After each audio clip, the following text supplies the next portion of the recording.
Masechet Baba Batra Daf Kuf Samechet. On va commencer Bezrat Hashem à la 8e ligne.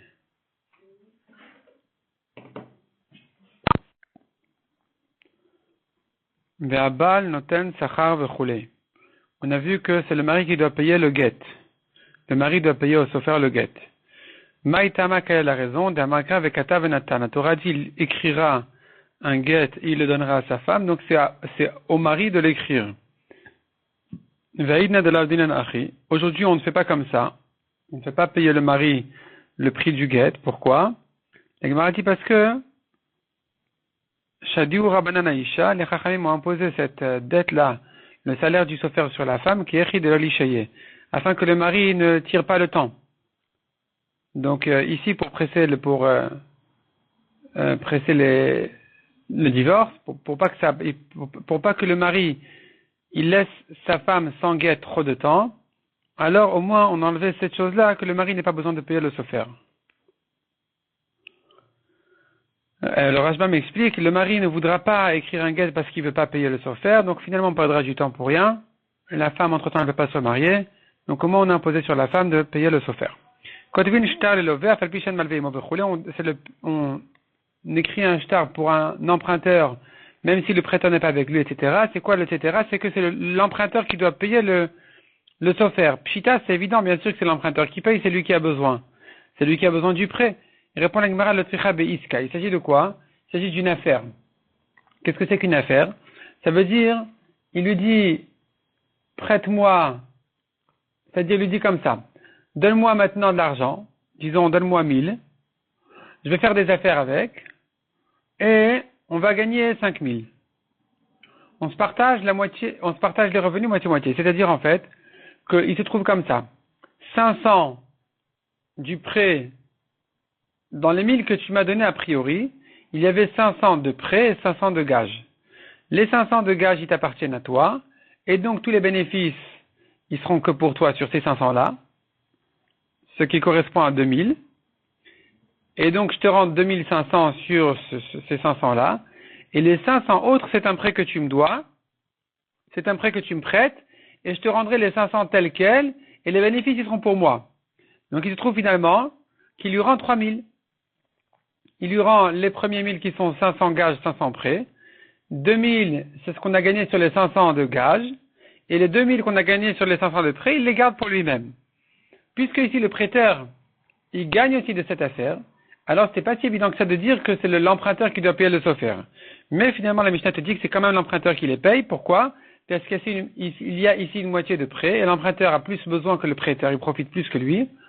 Donc, c'est à lui de payer. On a vu concernant une vente que c'est l'acheteur qui paye le sofer. Pshita, c'est évident. Le tricha répond la Gemara, le mocher sadom ipneraata. C'est-à-dire, en principe, c'est celui qui achète, c'est celui qui gagne. Quand on parle d'immobilier, d'un terrain, en principe, les gens, plus ils avaient des terrains, plus ils étaient considérés comme des riches. Il n'y a pas à la banque. L'argent est dans l'immobilier. Et donc, celui qui achète, c'est lui qui gagne toujours dans l'immobilier. Et donc, c'est évident que c'est l'acheteur qui doit payer le sofer. Répond la Gemara. Le chidouche est de dire, le vendeur vend son champ qui est un mauvais champ. Enfin, il a réussi à s'en débarrasser, à trouver un acheteur. J'aurais pu croire que c'est lui qui est content, le vendeur, et que c'est lui de payer le sofer. On te dit non, c'est l'acheteur qui paye. Concernant des shtarot des engagements du mariage, on a dit c'est le khatan qui paye. La Gemara demande, Pshita, c'est évident que c'est le khatan qui paye.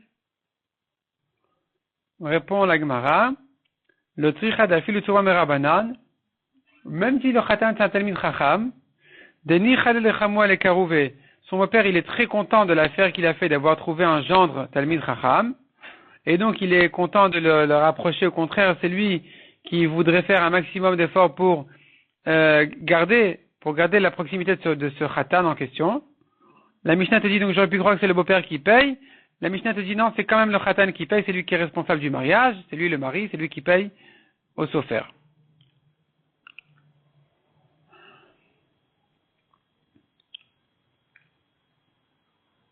En kotvin shtar arisut vekablanut vechule. On a vu concernant celui qui travaille dans le champ de son ami, que c'est le travailleur qui doit payer le shtar. Pshita, c'est évident. Lo tricha beboura. Donc le travailleur, c'est lui qui a besoin, il a trouvé un travail, c'est lui qui a besoin. C'est lui qui doit payer le sofer. On te dit non. Même s'il s'agit d'un cas où le champ était chômé pendant quelques années, il n'a pas été travaillé pendant 1 an ou 2, et que donc il gagne pas vraiment celui qui travaille maintenant sur le champ,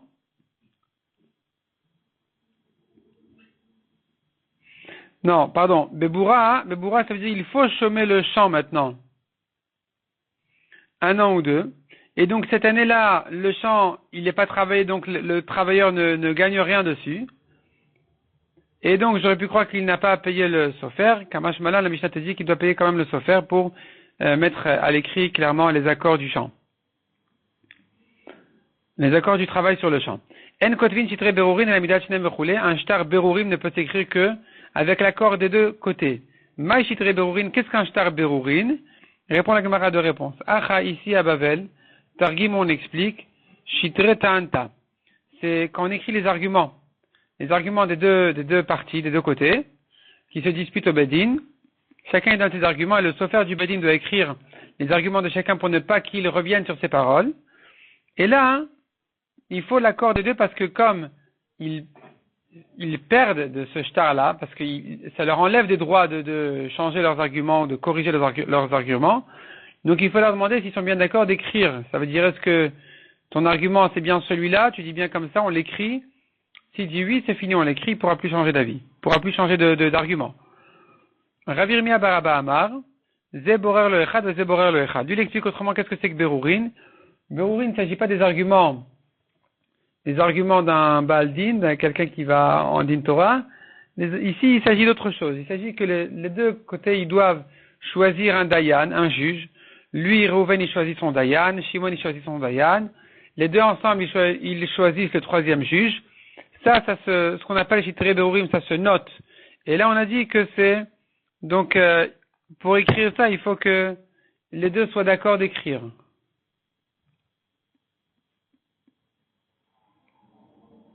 Et les deux, ils payent le sofer. On a vu à la fin de la Mishnah, Rabban Shimon Gamliel Omer, Lishneem Kotvin, Shnaim, la Ze Be'atzmo, ve la Ze Be'atzmo. Il dit, on écrit en 2 shtarot. Un shtar pour l'un, un shtar pour l'autre. Selon Tanakama, il suffit d'un shtar dans lequel on va écrire les arguments des deux, ou bien les juges des deux. Selon Rabban Shimon Gamliel, on partage ça en 2 shtarot. Quel est le fond de leur marloquette? Leima, la Gemara dit, disons que leur marloquette est là à savoir, Kofin al midat dom kamiflagé. Leur marloquette est que Kofin al midat dom. Qu'est-ce que c'est que midat dom? La Mishnah dans Masechet Avot dit, celui qui dit, Sheli, Sheli, ve Shelach, Shelach, c'est midat dom. Celui qui dit, ce qui est à moi, ce qui est à toi, est à toi. J'ai pas à te donner ce qui m'appartient, tu n'as pas à me donner ce qui t'appartient. Cette politique-là, ce principe de vie-là, ça s'appelle Midat Sdom. C'est le minag des gens de Sdom, des Rechaim de la ville de Sdom. Et donc, Kofin al Midat Sdom, ça veut dire que le Bedin, il va les empêcher de faire comme ça. Le Bedin peut forcer quelqu'un à ne pas agir de cette manière. Ou non, ou bien le Bedin n'a pas à se mêler dans ce cas-là, puisque finalement, il dit, il ne veut que garder ce qui lui appartient. Donc ici, le Bedin n'aurait pas à se mêler. C'est une question de Midat Tova, une bonne Midah. Est-ce que ce serait donc la marloquette de la Mishnah? Démarre Savar Kofin. Celui qui dit on fait un shtar pour les deux, il pense qu'on n'accepte pas au Bedin cet argument de dire je veux un shtar pour moi, un shtar pour toi. Ce qui est à moi est à moi, ce qui est à toi est à toi. Ou Mar Savaren Kofin. Celui qui dit Rabban Shimon qui dit on partage en 2. Il pense effectivement, on va pas, s'ils veulent vraiment chacun son shtar, ou si enfin un des deux il veut que chacun des deux ait son shtar, le Bedin ne va pas se mêler à lui dire que on fait un shtar en commun. Nagmara dit non, c'est pas ça leur discussion. Les Koulal Makofin, bien sûr que le Bedin peut se mêler à dire on va pas payer 2 shtarot pour rien, on va pas faire préparer 2 shtarot pour rien, on fait un shtar pour vous deux. En principe, théoriquement, c'est ce qu'on aurait dû lui répondre. Mais ici, quelle est la raison de Rabban Shimon qui a dit qu'on fait 2 shtarot? c'est pas parce que il pense que on peut accepter cet argument-là que chacun ait son shtar, malgré qu'il n'y a rien à perdre de faire un shtar pour eux deux, mais il pense qu'il y a eu à perdre de faire un shtar pour eux deux. De Amarle, parce que celui qui veut qu'il y ait deux shtarot, il va dire au deuxième, Loni chalidete vezchutar gabezchuti. Je ne veux pas que mes arguments et mes droits soient notés en même temps que les tiens dans le même endroit, dans le même shtar. De damit alai, car tu me ressembles, qui ari arva. Ça veut dire tu me sembles être, je te vois pour moi comme un lion qui cherche à m'attaquer à chaque occasion. Et donc si maintenant il y aura un shtar dans le cas où tout est écrit, mes arguments, tes arguments et tout ça, alors tu vas trouver des occasions à te disputer avec moi à chaque petit moment. À chaque occasion, tu vas sauter dessus pour m'embêter. Donc je préfère que chacun ait son shtar. Et c'est pas une midat d'homme. C'est au contraire, c'est logique. Et Rabban Shimon, mais Gamliel, il justifie donc cet argument-là. Il dit effectivement, on va faire deux shtarot. Mishnah suivante. Misheparam Iksatrovo. Quelqu'un a remboursé une partie de sa dette. Veishlish et shtaro. Il a donné le shtar à une troisième personne. Parce que, au lieu d'écrire un reçu sur une partie de la dette, il dit, tu sais quoi? Viens, on donne à Lévi. Il garde le shtar. Et le jour où je finis de te rembourser, il me rend le shtar. Ve'amarlo, il lui dit l'emprunteur à Lévi, à cette troisième personne, im lo natati lecha mikan vadem ploni, si je ne t'ai pas remboursé, donc il dit en fait à son prêteur, si je ne t'ai pas remboursé d'ici telle date, tel jour, tenlo shtaro. Je reprends, il dit oui à Lévi. Il dit au gardien du shtar, si je n'ai pas remboursé la dette entièrement jusqu'à tel et tel jour, tu lui rends le shtar.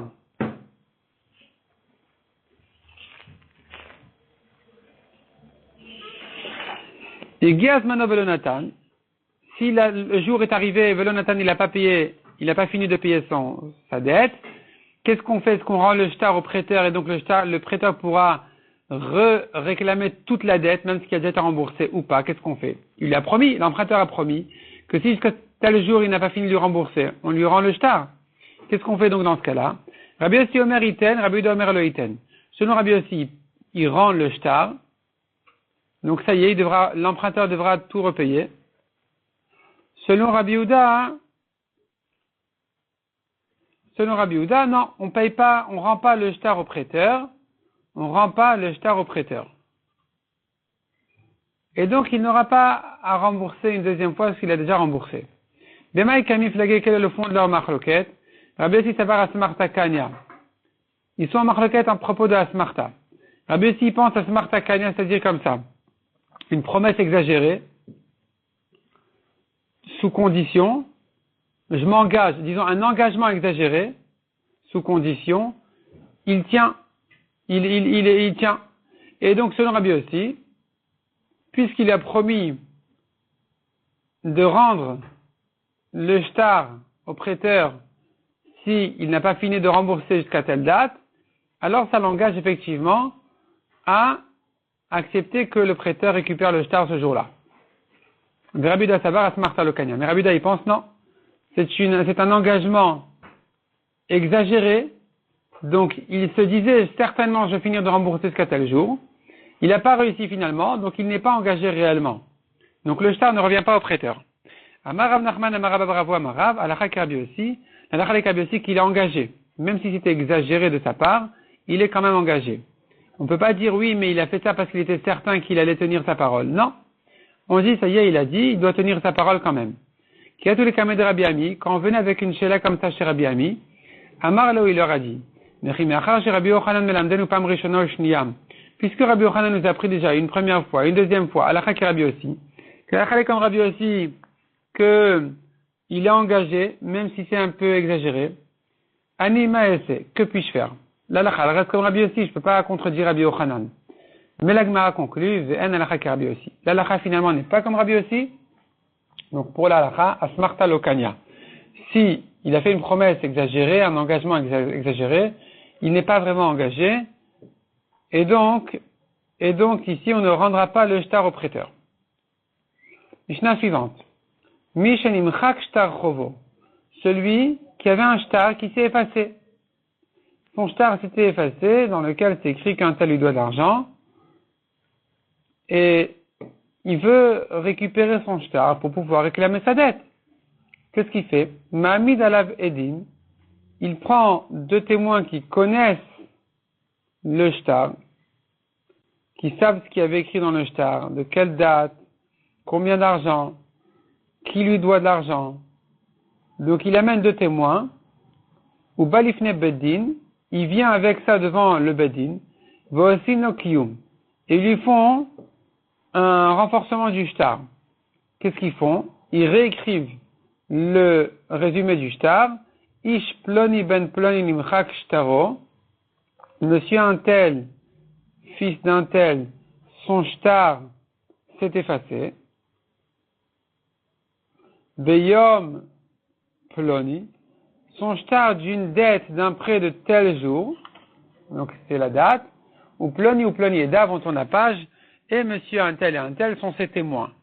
Tanou Rabbanan, Ezdeu kiyumo, comment on fait le kiyum d'un shtar pareil qui s'est effacé? Comment on le refait? Bemotav tlata avina, trois juges écrivent comme ça. On était assis à trois personnes, Anu, ploni ou ploni, ou ploni. Nous, Reuven, Shimon et Lévi. Hotzi ploni ben ploni shtar machuk lefanenu. Il a sorti un tel, fils d'un tel, un shtar effacé devant nous. Beyom ploni. Tel jour. Ou ploni et dav, et un tel sont ses témoins.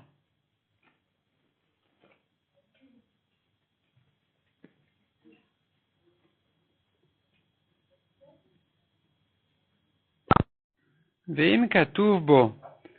Et si le Bedin a ajouté là-dessus, uzkaknu ledutan sheledim, on a bien vérifié le témoignage de ces témoins, benimtset edutan mechouvenet, et il s'avère effectivement que leur témoignage était correct, donc on a vérifié que le premier shtar était reconnu comme un bon shtar. C'est pas uniquement que les témoins connaissaient le premier shtar sans savoir s'il était un vrai shtar ou pas. C'est qu'on sait que le premier shtar était bon, gové. Il peut encaisser avec ce shtar-là, que le Bedin reconnaît que le premier shtar était bon, Ve'enot tzarich lavir raya, il n'a pas besoin d'ajouter une preuve là-dessus. Ve'im lav, et si le Bedin qui a prescrit, qui a refait le shtar, n'ajoute pas son témoignage sur le premier shtar qu'il était bon, simplement ils disent voilà, il y a deux témoins qui connaissaient le premier shtar, on l'a recopié ici, mais ils disent pas on a vérifié que le premier shtar était bien. Dans ce cas-là, tzarich lavir raya, il doit amener une preuve sur le premier shtar qu'il était lui-même un vrai shtar. Nikra pasoul. Le shtar a été déchiré, il est pasoul. On ne va pas le refaire, au contraire. Il est pasoul, si on voit un shtar déchiré, on ne le refait pas. Nitkarea, mais s'il s'est déchiré de lui-même, kacher. Nimchak onitachtesh, s'il s'est effacé, onitachtesh, où les lettres elles se sont un peu abîmées, imrishu monikar, si on peut reconnaître les traces des lettres, kacher. Quelle est la différence entre il a été déchiré ou il s'est déchiré tout seul? Amar Aviuda, Nikra Kera Shel Bedin. Il a été déchiré, ça veut dire d'une manière d'un Bedin de déchirer un shtar, qui n'est plus kasher, alors que Nitkarea, il s'est déchiré, Kera Shel Bedin, c'est quand ça a été déchiré, pas sous forme du déchirure d'un Bedin. Kera Shel Bedin, comment le Bedin il déchire un shtar? Amar Aviuda, mais comme Edim, comme Azman, comme Atoref. Il déchire les parties essentielles du shtar. Il déchire par exemple les témoins, la date, ou les lignes essentielles du shtar, qui sont la somme, qui sont les noms et tout ça. Abaye Amar Shti Ve'erev. Abaye dit, le Bedin il déchire le shtar en longueur et en largeur. Ça c'est un signe que c'était déchiré par le Bedin, dans la longueur et dans la largeur. Hanu Arava et Datu le Pumbedita. La Gemara raconte qu'il y avait des gens, des Arabes, qui sont arrivés dans la ville de Pumbedita. Deavuka Anse, il prenait de force à Ratadein chez les terrains des gens. Atumarvata ou les Kamed d'Abaye. Ils sont venus les propriétaires des champs chez Abaye pour lui dire qu'est-ce qu'on fait maintenant avec ces Arabes-là? Viens, on fait la chose suivante.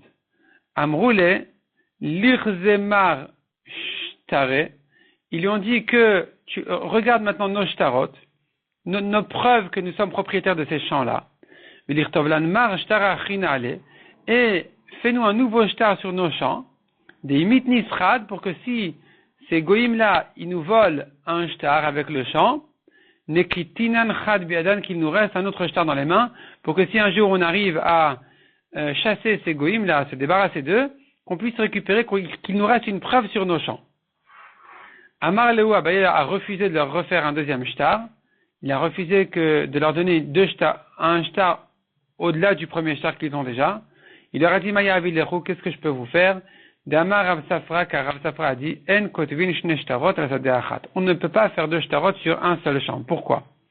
Dilma tarif, vadar tarif. On craint que si le prêteur de son vendeur, il vient chez lui. Donc un homme a acheté un champ, le créancier de son vendeur, il vient lui prendre le champ. Il dit pas de problème. Tu prends le champ est hypothéqué à ta dette, ça va. Et donc là, qu'est-ce qu'il fait? Il revient chez son vendeur. Son vendeur n'a plus de quoi lui rembourser l'argent. Donc il va prendre des champs qui ont été vendus après le sien par son vendeur. Son vendeur avait d'autres champs qui étaient hypothéqués à la garantie de ce premier champ vendu. Donc le vendeur qui était l'emprunteur avait plusieurs champs. Il a vendu un premier champ qui était hypothéqué à sa dette. Il est venu, le prêteur, il a pris ça de l'acheteur. L'acheteur, il vient récupérer les autres champs qui restaient à son vendeur. Il vient donc chez un de ses acheteurs, un autre homme qui a acheté un champ après lui de son vendeur, et il le prend.